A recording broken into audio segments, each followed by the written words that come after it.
So day 2 of the Lil Durk trial, and I'm gonna break this down in increments for Instagram, YouTube. Just watch the whole entire thing. When you see me stop, that just is what it is. So you had a cop on the stand that was basically left off where we left off yesterday on his testimony. The ties were granted, so everybody's in there with ties on. And then one crazy note that I noticed, they're not calling Quando Rondo Tyquane Bowman. They're just flat out calling him Quando Rondo. And I think they're doing that shit so that if the jurors do look on the internet and look at Quando Rondo, I think they're trying to push some type of sympathy on him. That's me personally, that's just what I believe. Because why aren't y'all calling him goddamn Quando Rondo? I mean, why aren't y'all calling him Tyquane Bowman at all? But it is what it is. So the cop on the stand left off at the gas station. He went for the call logs. He got Jim's IG and Jim's number. He got Jim's location. He had the calls that he had with Vonnie and Jim's phone. They had calls with Didi and Vonnie. They got cell site from cell phones. Asa and Jim flew in together. The cop said Vonnie's number wrong. And then the cop clears up the number for the damn feds again. See, the feds are saying shit like this. Oh, we're letting in exhibit 30, but it was 33. But the cop says, yeah, it was exhibit 30. And then the feds are cleaning up and say exhibit 33. So that's leading already, which means the cop don't really know his shit. He tried to act like a little bit later on, but don't worry, I'm gonna get into that in just a moment. Then you find out that Didi has a big chance of beating the case because he didn't do shit. And one of the things that did get admitted, but I'll let y'all be the judge of that, is Didi basically got a text thread with this girl. I'm not gonna say her name. If the bloggers do it, then they do it. I'm not doing that shit because I don't want her harassed, and I don't want to be a part of no lawsuit for harassment. Got me doing the damn Boosie shit. Anyway, so Didi get hit up by her. She say, Didi, what you doing? He say, I'm on my way to LA. She say, what's in LA? He say, shit, the guys. She say, why you ain't take me? He say, I ain't know till 2 hours before the flight. And they got that Jason paid for the flights back home and all that. Then we get into the in and out shit, and the in and out shit is kind of crazy. Now, the in and out shit is interesting because the lie about the payments of everybody being paid was never true. And y'all got to remember, that was in the first superseding indictment. So they said Jam was getting a soda, and it wasn't a soda, it was a damn lemonade. See, when they act like the feds know all, it's these little details that you should be paying attention to, because the cop never crazy to say, hey, he wasn't. Some of y'all may think that's irrelevant, but it is relevant because of the truthfulness of everything that happens within what happens next. So basically, Jim is in there with the Red Nationals hat on that he had since he came out the freaking the airport with it.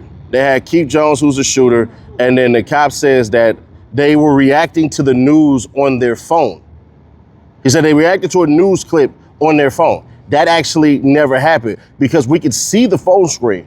We see Jam's phone, we see Jones' phone, we see Didi keep checking on his phone. It's text messages. Jam all on his phone talking. Jones is texting. You never see them react to the news clip. You can see their freaking phones clear as day. So the cop doesn't correct exhibit 30, but it's exhibit 33, but he's still being led. Then the feds bring up the TMZ video of Quando Rondo. Beverly and Los Angeles at the mobile.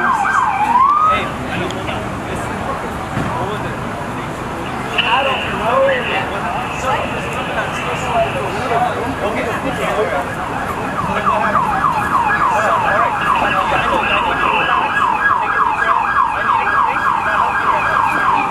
Look, hey, what was that? I know, Baker. I know. What was it at?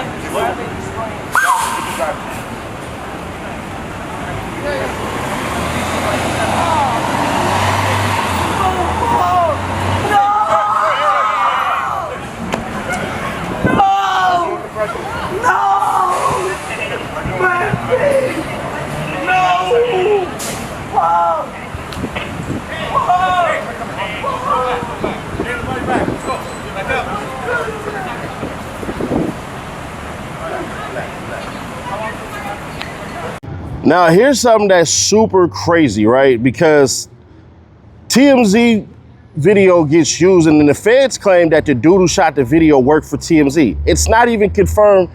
And we did see dude pop up yesterday in the freaking body cam footage from the cop. This was a random bystander who just flipped out his phone, like looking like a freaking a person who just seen an accident or some shit happen like that. So he never worked for TMZ, but the feds let the damn cops say that shit. I'll be owning this shit like that, man. But anyways, Diddy gonna have an issue because Diddy was sitting IG reels from somebody who tagged Quando Rondo, and they was basically like, where y'all pipe was at, gang? Laughing with the smoke emoji, the fire emoji, and the demon emoji, and the exploding head emoji.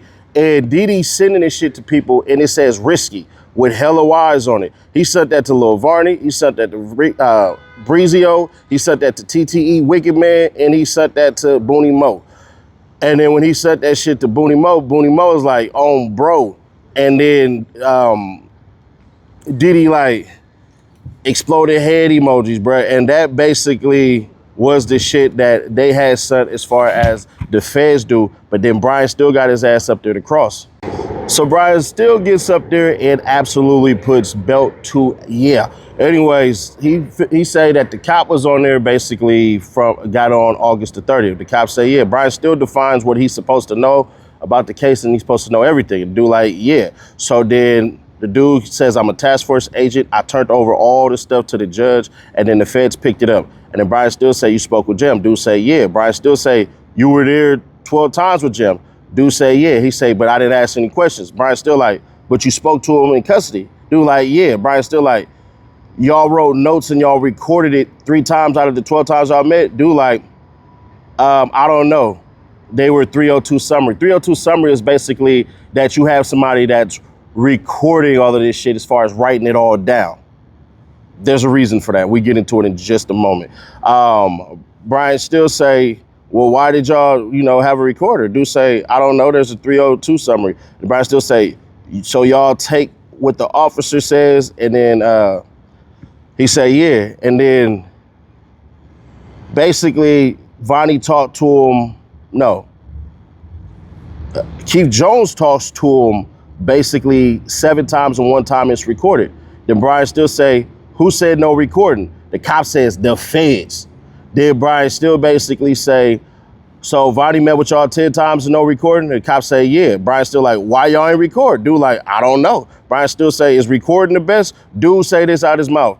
Yeah, he say, tell the jury basically what's the best method. The cops say, record it. So Brian still like, anything said if y'all made a deal against Durk, it wasn't recorded. The damn cop walked right into this shit. He say, we would have recorded it. It wasn't said. Brian still say, but how do we know? Dude gonna say, man, we write it all down.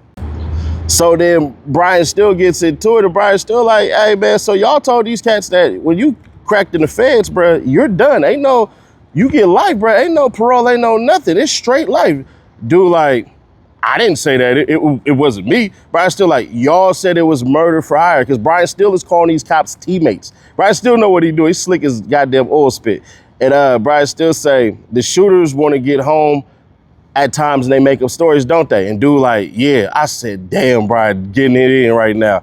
Brian still say, y'all need to approve or deny what's actual factual. Like what's actually real has to be approved by y'all. The dude say, yeah. Then Brian still bring up, he like, hey man, so look, man, Durk is basically the big fish. And dude like, he ain't really said nothing. So then Brian still brings up that Jim said he called Lil Durk at 6:44 a.m. at 8:18, y'all know, the day before the killing and all that shit, that Thursday. And Jim like, I was with my son, I was with my kid, I was with my wife, and then, or my baby mama. And then Brian still like, did you research if he dropped his kid off, or did you research if anybody was in there? They was like, man, nah, we ain't letting that in. So the damn, the feds pop up and was like, nah, hell nah, we can't let that in. The cop the judge like, nah, that's not getting in, strike that. So then we'll bring up a document that says May 5th, 2021. And that document is crazy. And the reason that document is crazy is because it's the Astro Sounds contract.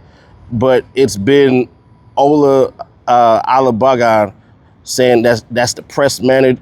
That's the president, manager, and the organizer, and it's not signed by Lil Durk. And Brian still brings that up. He's like, there's no proof Lil Durk knew about the MX cards. He didn't sign it or any of that shit. So then Brian still brings up Durk's name was used by Vonnie, but nobody used the cards but Vonnie.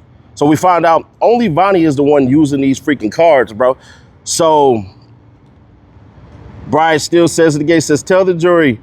And he says this shit to the jury because he's not looking at the jury when he's testifying. So it says Jason Smith used the cards to buy fights. And then Brian still says, what text did you see for the fights? Then the cop walks right into this where it says, don't book no flights with my name on it. Brian still says, we'll get to that, but no others. The cop says no. So Brian still says, did you see Vonnie and Smith calls? And then playing phone tag and all this shit. And Brian still like, I mean, the cop like, yeah. Brian still like, William Malcolm was supposed to come and didn't. And they're like, yeah, but Durk never called William Malcolm at all. You don't see any freaking calls between him. Then you see 817, 819, 820, Jim and Durk ain't speak on the phone. And that's important because of what we said earlier about the cop, about Jim saying, bruh, hey man, I talked to Durk the day before I flew out or the day that I flew out. And he just basically walked into that and was like, nah, that actually, I didn't see no calls between that. And then basically the cops say, I know Durk Bank's names was used to buy them flights. And then they bring up exhibit 118 and that's the text. So Brian still brings up the freaking text and the freaking feds is like, nah, you can't bring that in. But Brian's still so crafty that remember, what did the cops say? The cops say, oh, Durk said don't book no flights with my name on it.